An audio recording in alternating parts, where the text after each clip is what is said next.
Namaste. This is Yoga Therapy Podcast, and I'm your host, Shira, Cohen, yoga teacher, yoga therapist, and Ayurvedic wellness educator. In these conversations with experts in the field of yoga therapy, you'll find out what it is and how it can help you and your loved ones to reclaim well-being. We'll touch on physical as well as mental health, physiology, emotions, women's health, spiritual well-being, goddesses, and self-development in the fullest sense. Listening to another story can change ours, so thank you for showing up, and let's begin this journey together.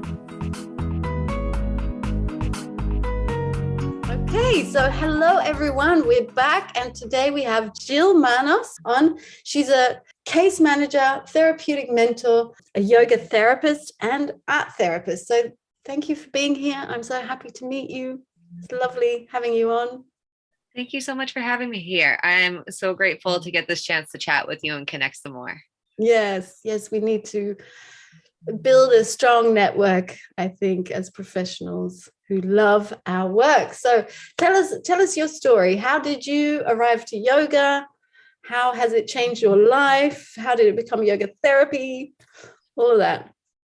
So many things. So as a human, I have struggled over the years with addiction, mental health. My struggle with addiction started in my early teens, and my battle with my mental health there too. And so lots of ups and downs, a lot of negative self-talk over the years. When I was young, I was called the mother hen. I have a lot of stuff with control that I'm like, I need to have things in a row. And that sense of control also sent me to drugs and struggles with my mental health, because I wanted so much control, but there was so much hurt and so much like, I'm not good enough. I can't connect. I really struggled with connection with people for a long time, where I felt like I was just never enough in those situations, never heard or really seen. And as I got older, it got harder because I kept diving in more and more to this like, these places where I put myself in situations of connection, of drug use and like partying, because I'm like, this will help, or sex. And I was like, oh, maybe they'll love me. And then it's like, okay, this isn't necessarily where it's going. And so in my my high school years, I got into a relationship that really wasn't supportive to me. I gained a lot of weight. I really struggled, did not know that I had a gluten sensitivity also. So in addition to that, my entire body was the same. I was over 200 pounds. Mind you, I'm 5'2". So there was a whole lot there. And then being swollen, I was like, oh, I can't handle this. So there was a lack of control there too, and this battle for wanting control. So I found art therapy. And that was where, like, I actually didn't know for the longest of time I used art therapy in my world. I mandalaed on all of my work since I was young, because that was safe. There were these just, I across my entire piece of paper, get in trouble for that. But I was like, this is safe. I can't listen to you and actually pay attention to you if I'm not doodling. So high school hit, I'm like, I'm miserable. I found art therapy and I was like, okay, this feels right. I knew I wanted to help people. I've always known that I would connect with people. I was a listener, always there, supportive, and that sense of control that I had on my own self, I think, or felt like I had control when I really didn't, kind of alluded to people that I was in control. Yeah. And it still is a thing that people think that I'm like so a hold of everything because I hold myself a certain way. Mm-hmm. So high school hits, college hits. I chose Lesley University for their art therapy program. Amazing school, opened me up to yoga, really. I started taking some different classes there. It started opening me up to holistic studies.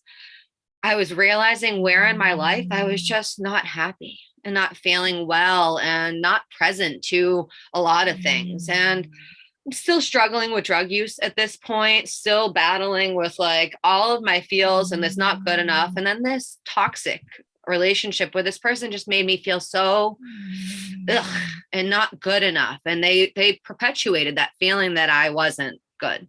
And at one point started practicing some yoga and I was like, oh, this is weird. And I started connecting into my body. I also began to explore some expressive arts therapy there. I explored Nia technique, which is a really beautiful way of getting into the body and the limbs and feeling the shit that shows up. So when that started to happen, I was like, I don't deserve this. This isn't right for me anymore. So got out of that relationship and started practicing more. While I was practicing more, I was also scared shitless because I was realizing the places that were actually showing up when I was in my body. That I was like, oh, that's not comfortable. Oh, I have no core engagement. Oh, I'm still not good enough. So it still started to play. And that's where my drug use got a little bit worse, actually, in my early 20s, to the point that I got in trouble. I got arrested and had to deal with the consequences of that. And that's one of the places that really turned me around. And so I started practicing yoga more and I was like, I need a change. Something needs to shift. And the practice of yoga, which at first was like I'm in my body. Oh, wow, I can get my foot over my head. I happen to be pretty flexible because I was one of those people that in school sat with my knees into my chest, like hugged in like a little ball because I was a little bit bigger for a while and uncomfortable. And I was like, oh, I got boobs. I got a belly. I don't want them. Make them go away. Hide them. So when I was in class and I'm like, oh, I'm flexible. I'm starting to do things. I started to feel some confidence. Yeah. And that confidence really helped. So at one point I was like, teacher training, this feels right.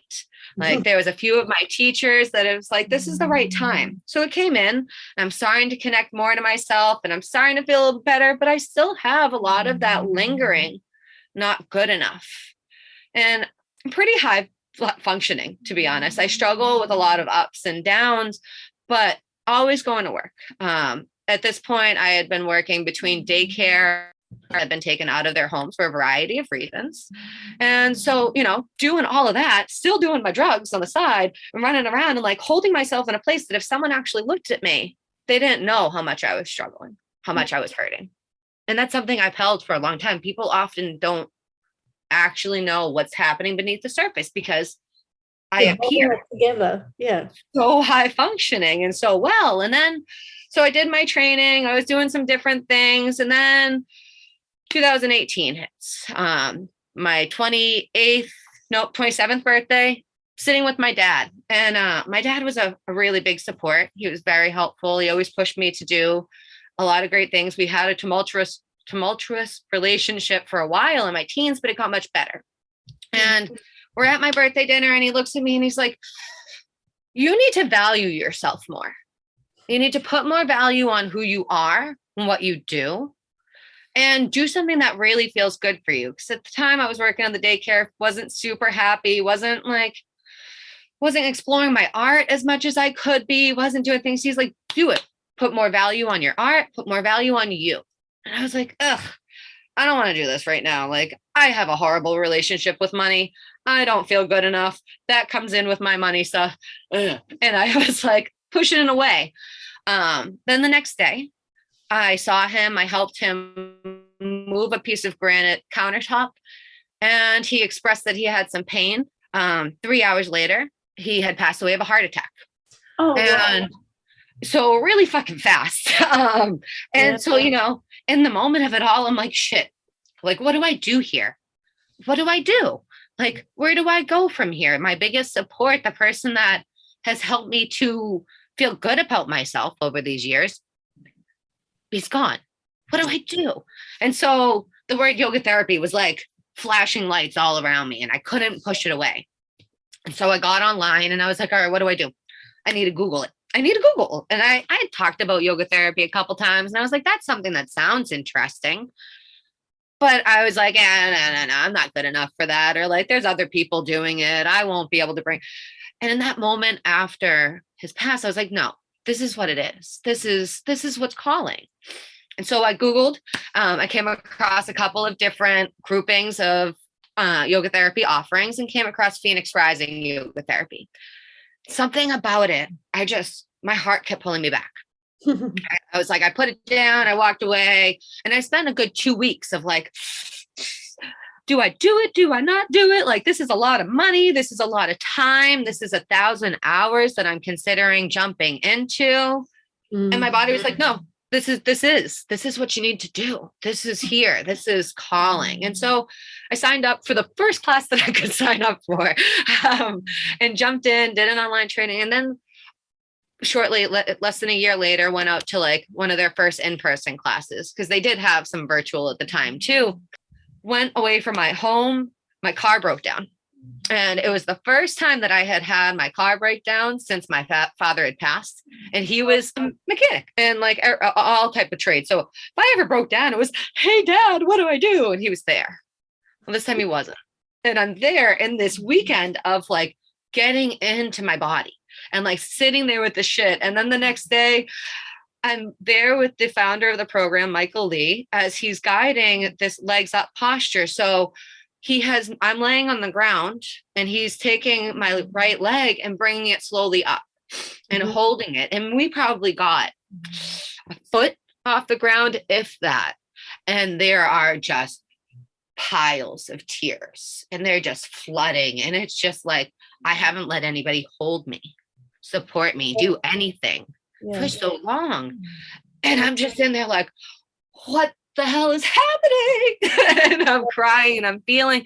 And in that moment, I was like, this is it. This is where I'm at. Like, because I know for me, in this high functioning world that I'm in, of like, get it done, go to work. Doesn't matter if I'm sad, don't want to get out of bed. It doesn't matter if I did drugs all night the night before. Didn't matter. Yeah. I had to get up and do it.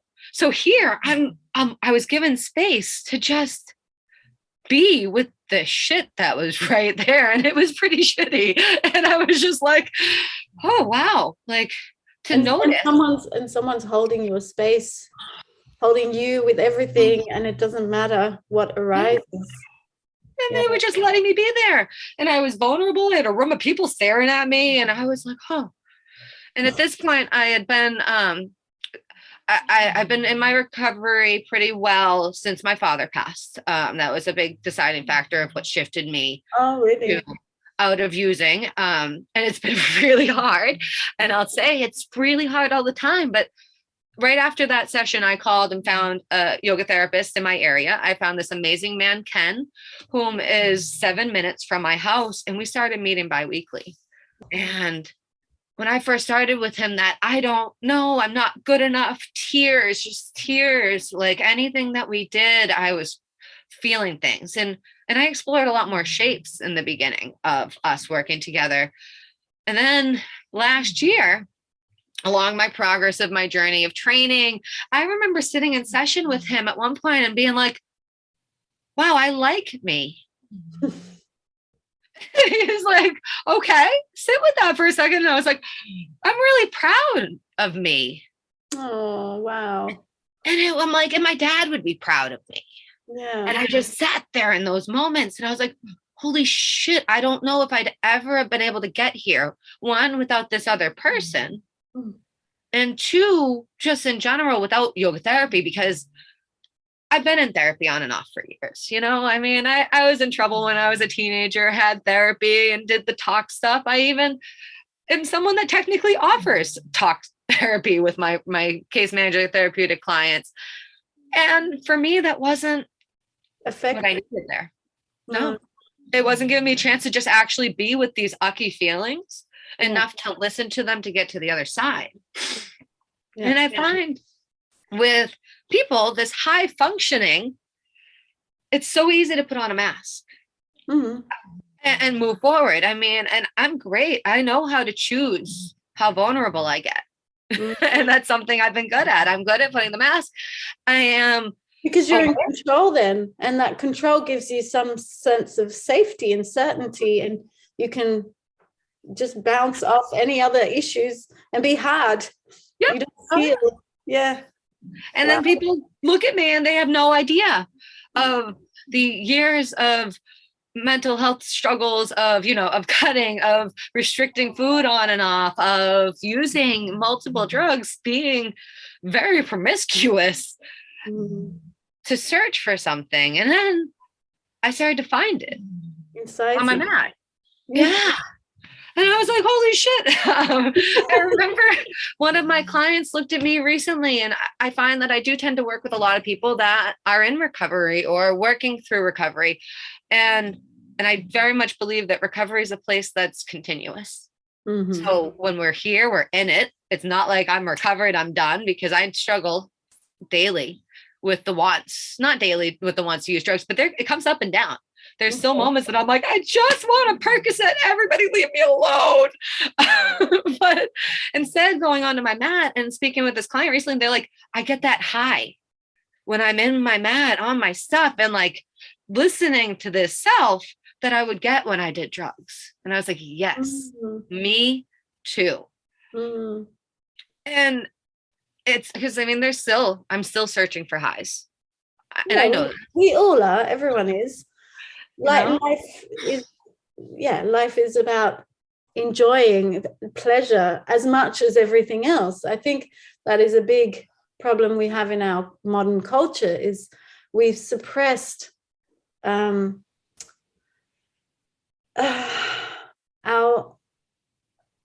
appreciation for pleasure to such an extreme that it's almost become sinful. Yeah. If you want to call it like this. And even when you think about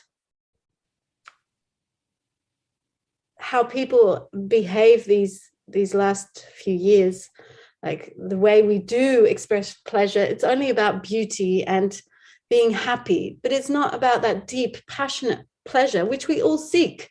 I mean, why the hell does anyone bring a life into this world? It is because we have that passion and we share that passion with another person and therefore create a life, even if it's just a split second of passion. You know what I mean? The passion is the life energy that we all seek, and we all need to nurture it in daily life. And if we don't, for years and years and years, we will have this desperation to be seeking for it in other things outside ourselves, because we are not allowed to access it within ourselves or express it when we do feel it. That's where that shame comes in, right? Of like, not for me, it was a lot of shame of not being productive, or I felt that there was. And even the moments I was so productive. And so, the work so hard creates a play hard. Or what I felt. I'm like, well, I have so much here. I need to lose control. And that's where like the searching through sex and searching through everything else came, because instead of just letting it be a balance of like work and play and things, and I'm like, I don't have it. I want it all. So it was a deep dive, and that deep dive didn't give me the same satisfaction of feeling the pleasure, because it was just the overflow, right? So there's so much of it, and then I'm like not actually feeling it. So it wasn't actually supportive. And it's also, you're getting it through substances, which is still a disconnect. Yeah. We are a social species, and if we haven't learned social skills in a healthy way, then we're going to be seeking outside ourselves constantly.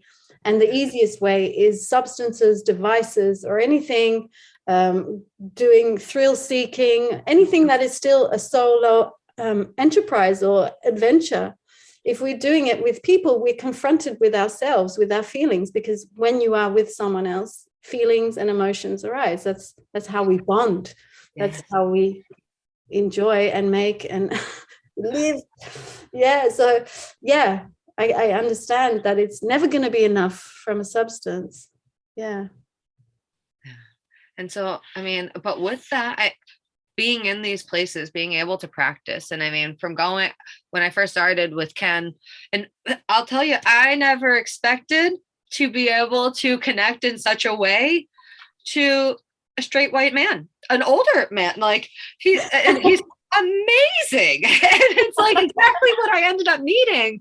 But I wouldn't have never expected it to have gone the way, but the way he was able to just hold the space, it was perfect. Great. It was exactly what I've needed in these past couple years, actually. Well, all this time. Yeah. I just want to mention you have a dog in the background for those people who are thinking, what's that strange sound? Before the dog was snoring. And I was like, I was turning myself off on mute. I thought maybe there's some frequency or feedback. Yep. This is my best friend Rebel here. She's always joining me on camera. She is an American bully with a short snout, so she is always making a lot of noise. She's definitely one of the biggest supports that I have had in this journey. And I mean, I don't know what I would do without her. She helps so much too. Dogs are amazing. I had a dog for 12 years. I still miss him. They're the best of friends, the most, I mean, especially like when I'm on Zoom doing things and she's in the background, just like giving me love. It's always, you know, and because, I mean, that's with this COVID world, when it comes to connection too, like she's been there for me. She's been one of my biggest therapy supports, especially when there wasn't touch. I know for a big piece of the yoga therapy world, I shifted from learning in person where there's a lot of touch, a lot of like body stuff. We're supporting each other physically, you know, holding each other, to a COVID world where we were across the screen. Yeah. And that was so interesting for a while because it wasn't the same touch, but she was able to like give me that little bit of love. And I still was able to receive that same support through the yoga therapy online. But yeah, it's not the same. I don't agree with people who say, oh, it's still a good medium. I mean, you can use it, but it's again, when you are in a space with someone, you have that emotional a charge that you're exchanging with each other, the physical contact, the energy. It's very different. And they've done studies on it that prove that people are also not getting the right kind of sustenance that we need. Agreed. Yeah. So I wanted to ask, how important do you think for you or for everyone, but through your experience, emotions have been in this whole journey? I think it's huge. So I work my Monday through Friday as a case manager, therapeutic mentor. So I work with people of all ages. I've worked a couple of different group homes where adolescents have been taken out of their homes, either due to their safety of their families or safety for themselves, behaviorally, emotionally. And I look at the world and I see how difficult regulation is and how difficult it is to talk about regulation. Our windows of tolerance for most people, so that place that we're able to withstand and tolerate what's happening, either positive or negative, are so small. Yes. And those places that we can't tolerate are so big, but there's no ability to sit with it because our culture is like, come on, move forward, get stuff done. And so for high functioning people like me, it's like, it doesn't matter that it sucks, get it done. Yeah. And there's no support on how to cope with those things and how to bring ourselves back to that window of tolerance and back in that place where we can regulate. For me, I notice those up and downs, and that's where like I would go to those unsafe behaviors or risky behaviors, was because I couldn't get back to my window of tolerance. And I was like, this will help. It doesn't help. And I really think the yoga therapy saying like, it's okay to sit with all of the emotions that come up. You're angry. Let's be with it. You're sad. Okay. Can you sit with that for a minute? The sitting with it lets us know why it's here. And with that being said, I mean, I wouldn't have, and I know in life, I appreciate the experiences I've had because I wouldn't have felt the love and amazing things that I felt without the grief and the loss that I felt. I mean, traveling through a world of addiction means that I've lost more friends than I want to say. Yeah. You know, there's just some of the people that I've held so close to my heart. They're no longer here with me. That hurts. And I can sit with, and grief is a tricky subject anyway, right? And that's one of those that people are like, all right, you got bereavement, 2 weeks off, get back to work, let's go. And again, I think grief is tricky because it takes so long. Like anger it's passed very quickly. Fear is also something that can come back and go away. But grief can take months or years for some people. And we're not allowed the time. We're not allotted that time. And that's probably one of the biggest things I think I sit with often in my yoga therapy, because there's losing the old pieces of myself, losing the parts that I've grown out of. There's a grief there. Losing chances for opportunities and connections. I feel that grief comes in so many other places, but to sit with it and be like, it's okay right here to sit and just be with these emotions and not have to do your to-do list, not be high functioning all of the time. Like, just it's so automatic, isn't it? And that I'm enough in those moments that I'm not doing things. Yeah.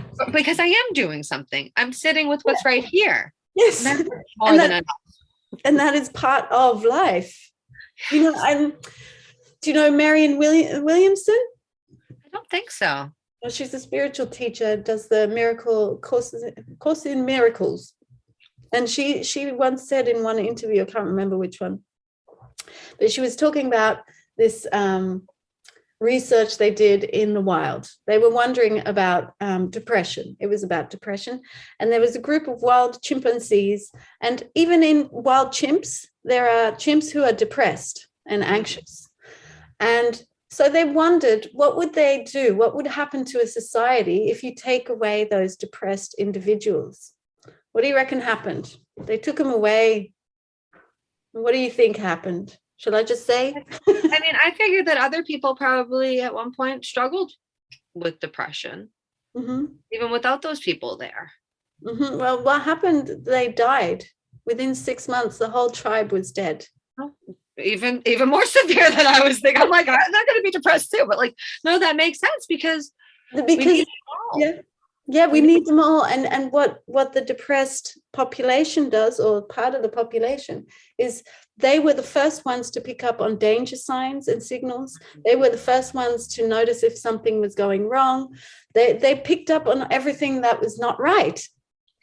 Yeah, and so that helps society to go, oh, there's something wrong. And you can look at it on a global level with our anxiety and depression. There's something that's definitely not right. I mean, we know with climate change, and all these other things that we are doing, but it's also just our societal structures, these domination systems that we have in place that are not being removed because whatever.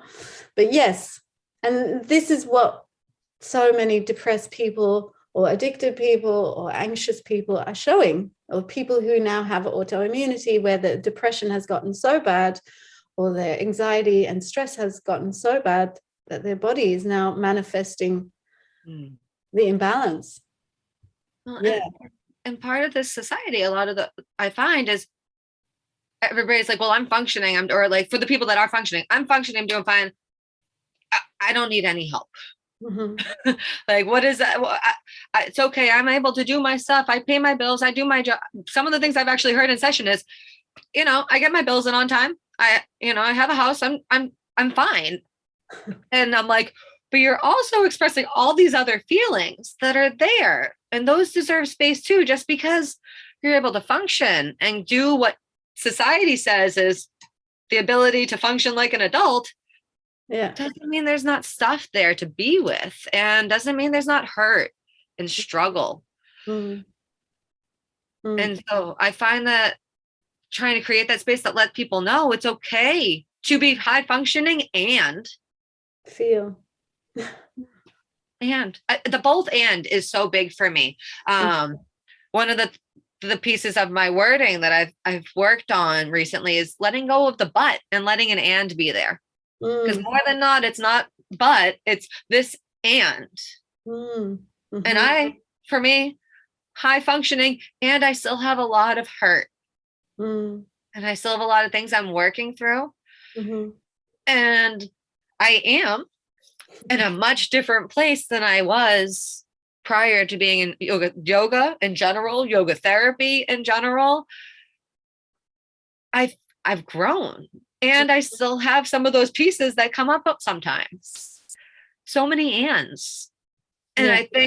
I think it's important for us to allow those ands to be here. Yeah. I think we've got to comprehend or accept the fact that life is just very complex, and it's getting more complex.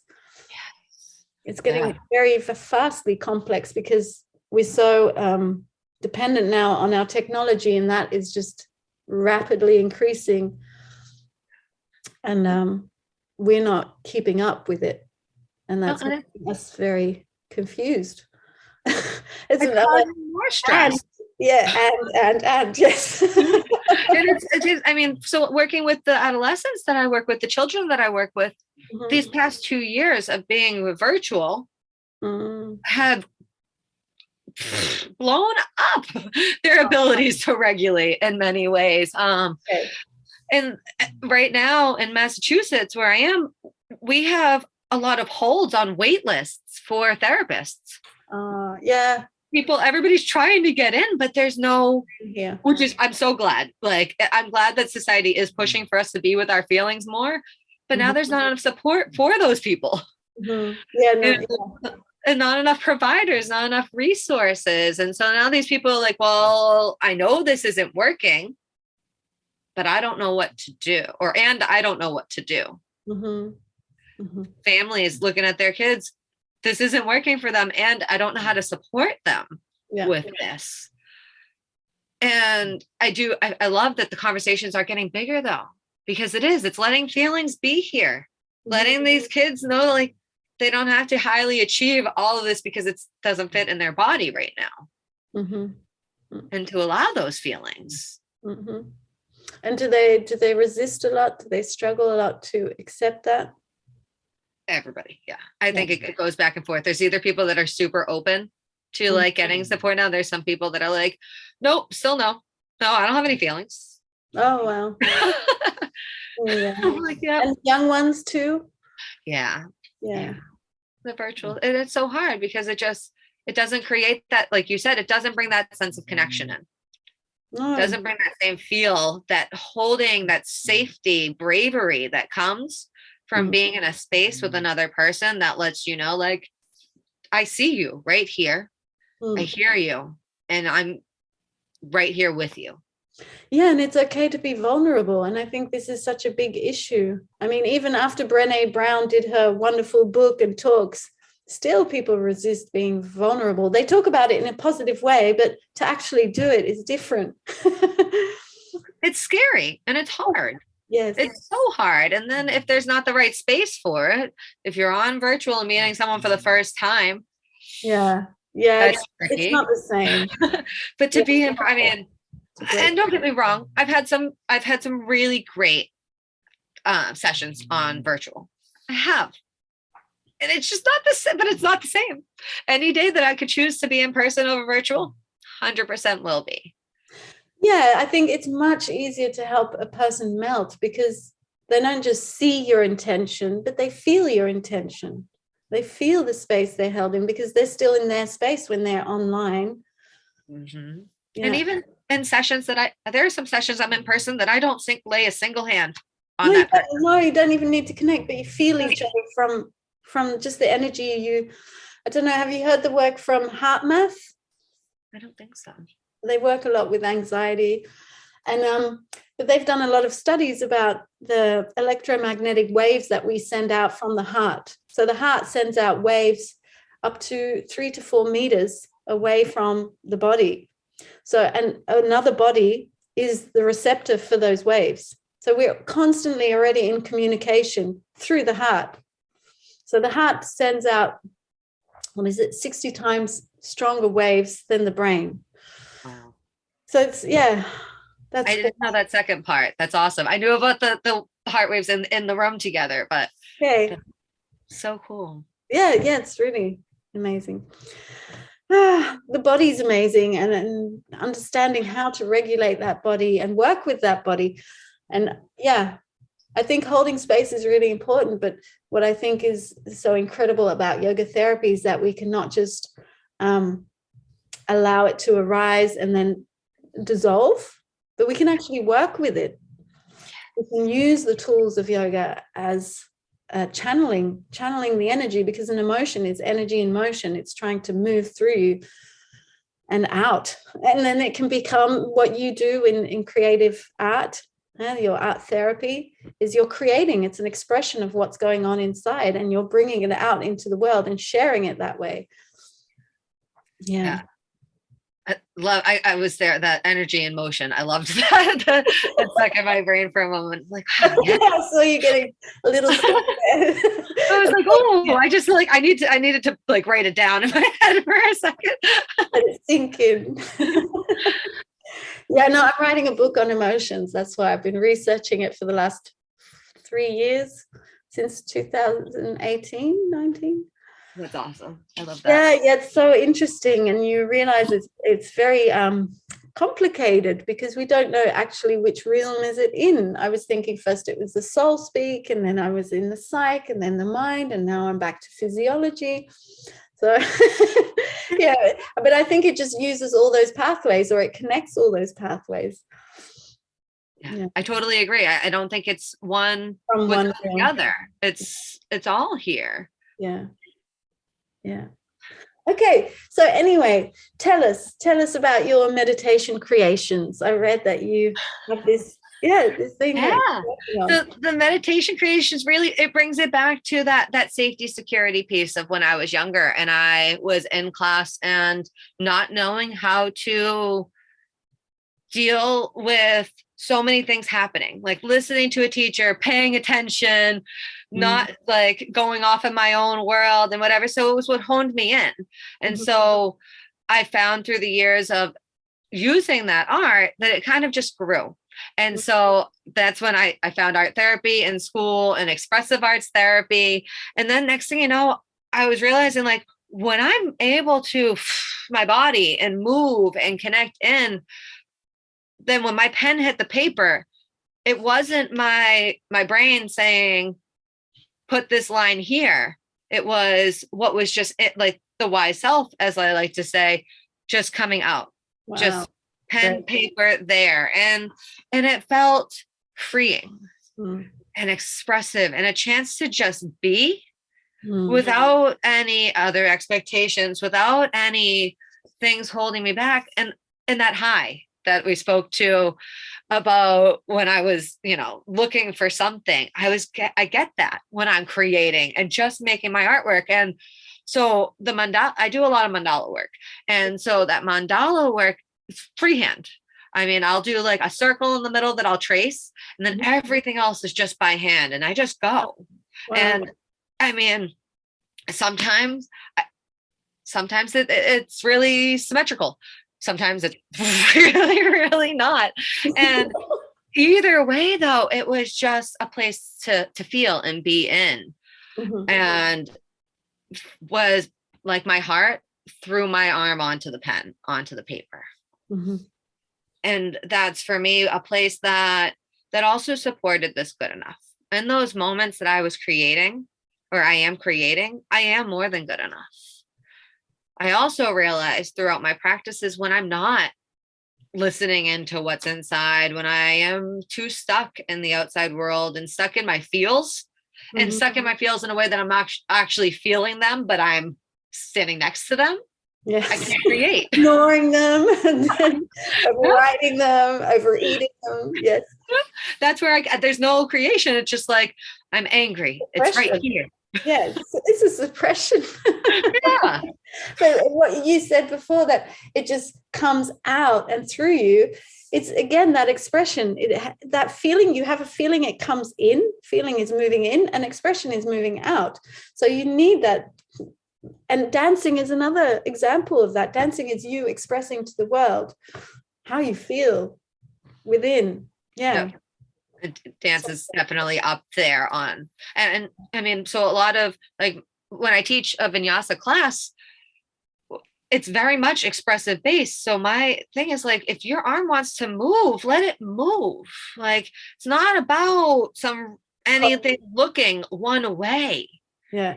There's no right way, no wrong way in my head when it comes to these practices. And that's the same when like my art comes out. There's no, like, if I do a weird little thing and it's off to the side, then like, that's what it is. It doesn't mean that it's wrong because it's not symmetrical. It's right for what's right here, right now.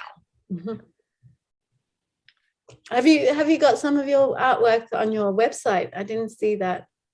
Yes, there should. Yeah, yes. Yes, I'm like, yes, there should I'll be put it in the show notes afterwards. Cool. But I would, I think I'm curious.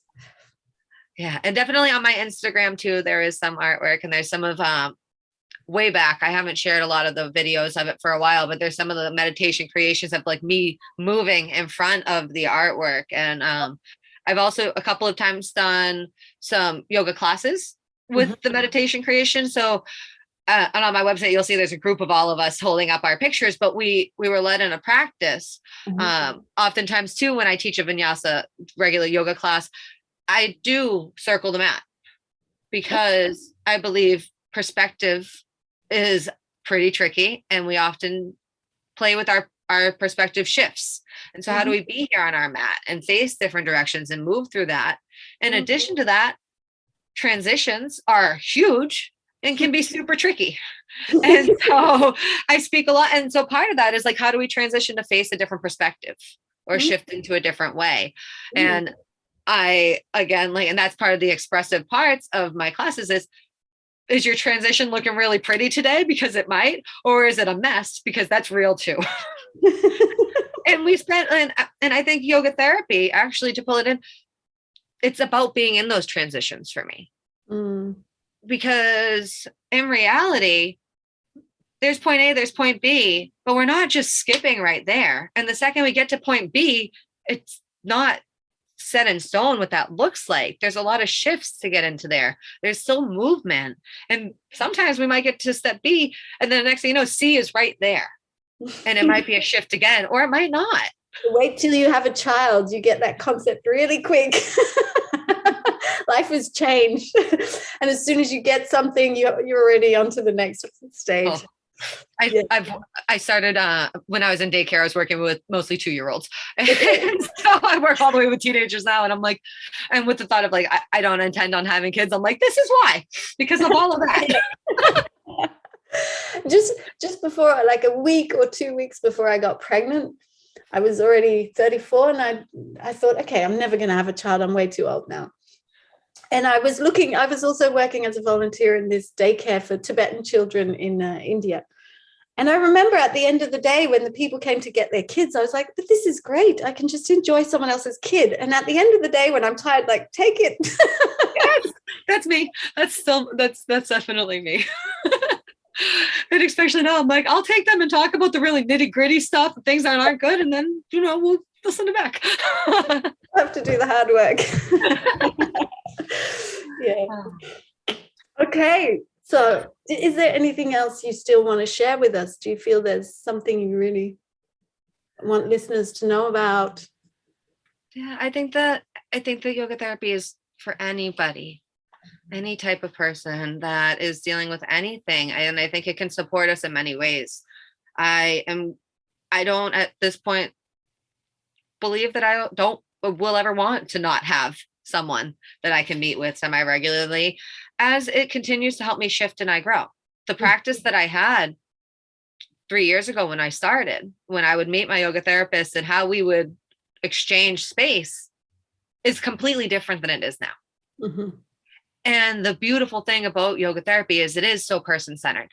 It is so about the person that shows up right in front of us and being with that. So from week to week, it could look different.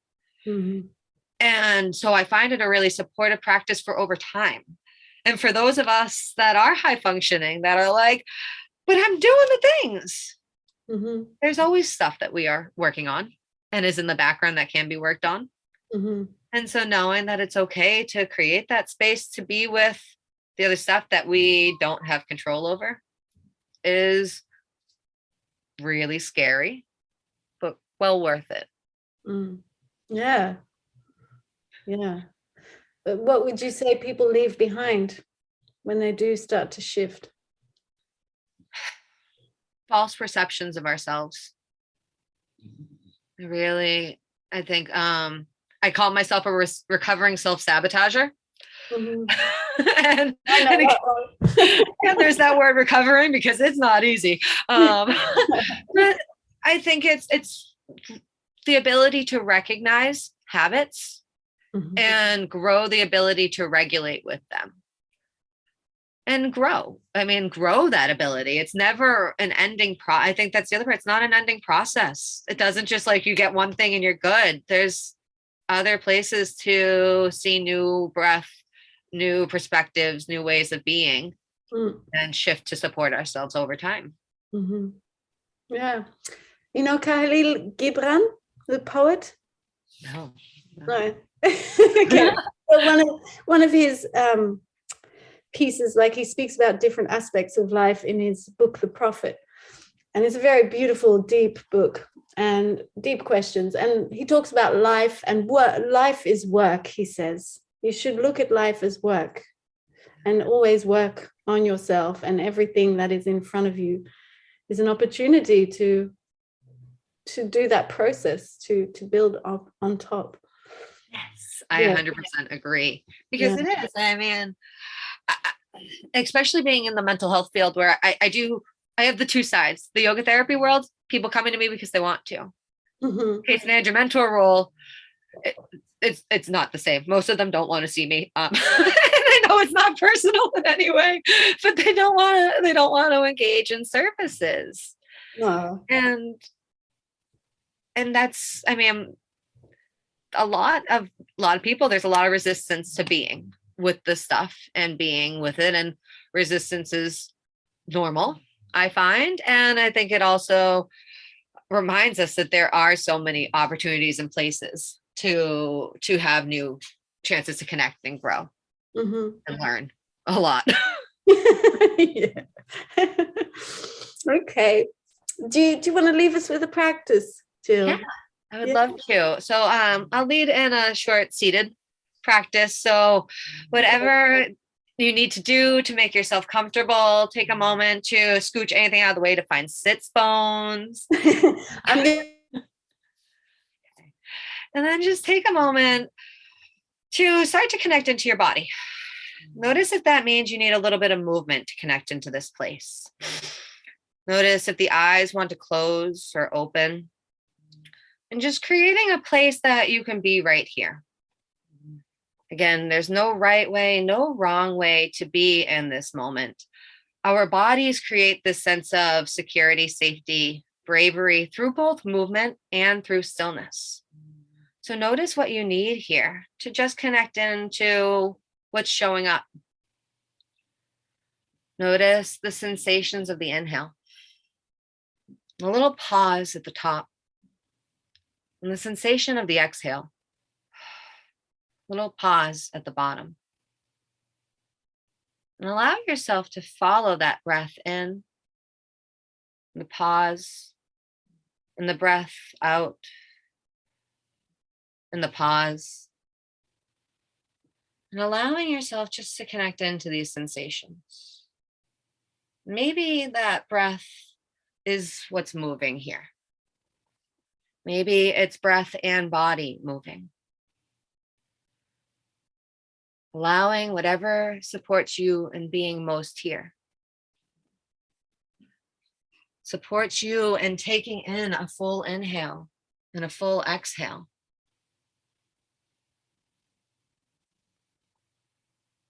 And allowing effortless effort here. No right way, no wrong way to be.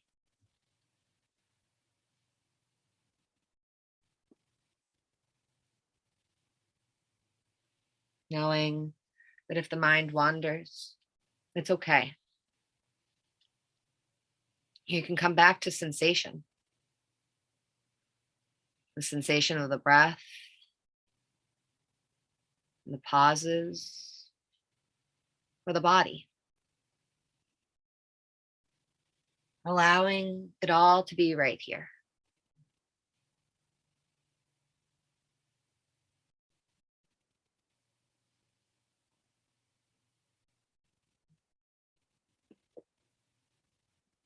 Feel a big breath in and an open mouth breath out.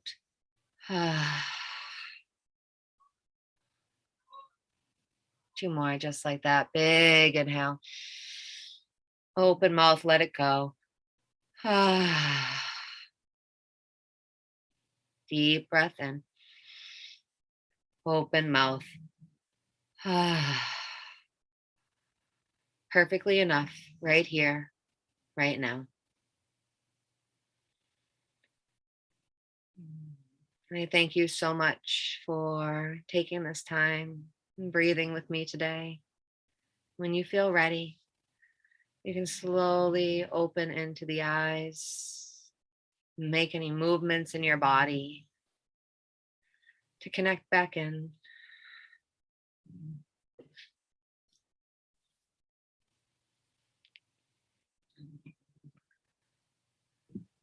Thank you, Jill. I feel very calm now. Thank you. Good. Oh, that's very nice. Thank you. And thank you for this conversation. It's been amazing. It's been so great to chat with you and connect. And yes, I feel deep connection here. Do you want to leave where people can find you, what you're doing, so people can connect with you as well? Yeah. So you can find me on my website, which is Jil Manos, JILLMANOS.com. My Instagram handle is at Jil Manos _. I like to share a lot of things on there. Those are my 2 main places to be able to reach out and connect with me. I am doing in-person yoga therapy sessions and virtual for those that are a bit further away. And working on shifting some things. I offer relationship sessions as well as individual sessions. I also, from time to time, offer some group work where we meet for a series of 8 weeks or so. I'm in between that right now. The last one I did was overcoming self-sabotage, an 8-week journey to getting out of our own way. And so I will probably run another one of those soon because that's big. And then I just love to connect and chat with people. If there's any questions around art, regulation, I am just happy to share and speak more. Great. Yeah. And there's my dog snoring loudly in the background saying goodbye. Yeah, before I was really, in the beginning, I was like, what's that sound? She's so loud. Okay, we'll say goodbye to our listeners. Bye, everyone. Thank you so much for taking the time to listen to the podcast. I know everyone is kind of low on time these days. Time seems to be flying. We have too many good things to enjoy, too many wonderful things to see and try and work through. Yeah. Thank you all so much. Thank you. Bye. For having me here. Yes, my pleasure.